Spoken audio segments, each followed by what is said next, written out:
welcome to America Reads Fun Learning Activities. We are college students who create learning activities for kids. Our fun activities are focused on reading, writing, and math. Thank you for joining us today. My name is Mackenzie, and in today's video we are going to be learning about literal and non-literal language and meaning, along with idioms and how they use non-literal language to express literal meanings. Sometimes words and phrases say things but mean another. This is because phrases have literal and non-literal meanings. Literal meanings are real and clear. They say what they mean. Non-literal meanings are used when phrases mean something other than the exact words being used. Authors sometimes use non-literal meanings to make comparisons or make an exaggeration about something. This is in a way for an author to make something more engaging and fun for the reader. For example, an author may write something like, "John kept beating around the bush when I asked him about his homework." What this really means is that John did not want to talk about his homework, and instead of talking about it, he kept avoiding it. An example of non-literal versus literal language are "be quiet" and "zip it." They both mean to be quiet, but only one is saying that explicitly. Idioms are phrases that use non-literal language to express literal meanings. An example of an idiom would be, "He was having second thoughts." This really means that the person was doubting what they were going to do or say, but it does not say that. Now that we have a better understanding of non-literal meanings and literal meanings, along with the language being used to express those meanings, we are going to practice identifying literal meaning of phrases that are written as idioms with non-literal language. So let's get to it. First, we are going to make a booklet in which we are going to write our idioms and the literal meanings that they are trying to express. You're going to need 3 pieces of paper, a stapler, a pen, a pencil, and some colored pencils. Go ahead and set your writing utensils aside for now. First, you're going to place each of the papers on top of each other like this. Now, turn it horizontally and fold them in half.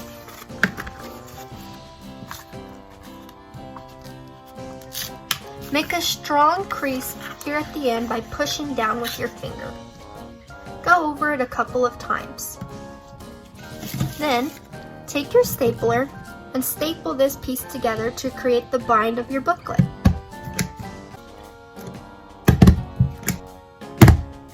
Now, you are going to write the title, "My Idiom Booklet," and your name. I'm going to use one of my colored pencils.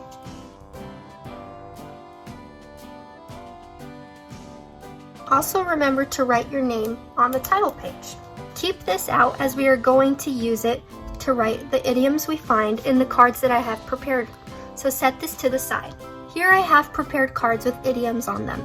We are going to look at the context in which they are said and figure out what the phrases mean. Then we are going to write the idiom in our booklet along with what it is actually saying and draw pictures to represent each. I have already prepared a separate booklet to give examples for you guys. The first card says, "Mrs. Thomas said running inside the classroom was not allowed, but didn't say anything about the hallways. I am not sure if running inside the hallways is against the rules. It is a gray area." The underlined portion is the idiom. So what do you think this is trying to say? Let's look at our context clues. The student is unsure about the rules and state that this makes running in the hallways a gray area. Therefore, a gray area means something is unclear.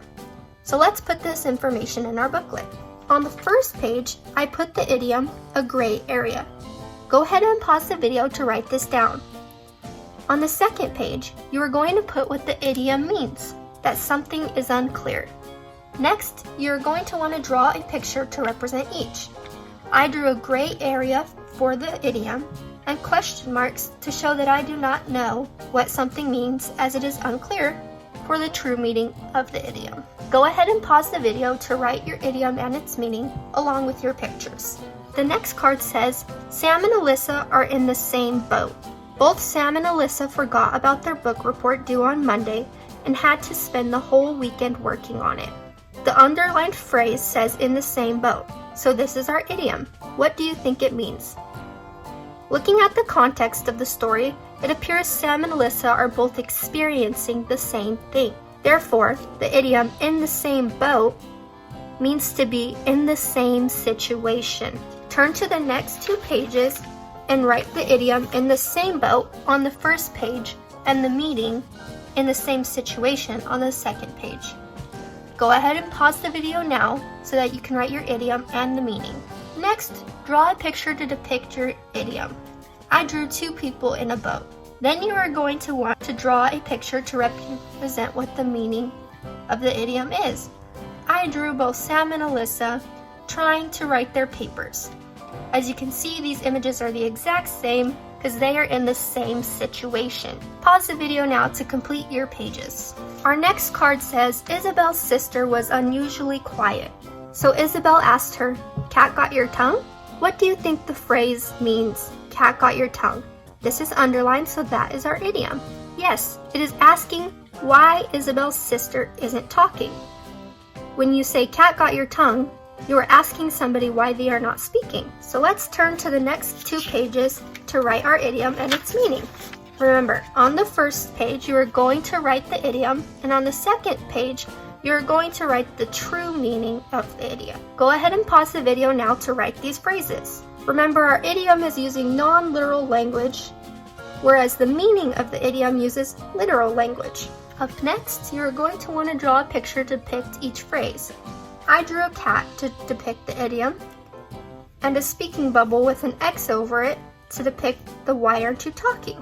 Our next phrase says, Robbie's mom asked him why he didn't take the trash out.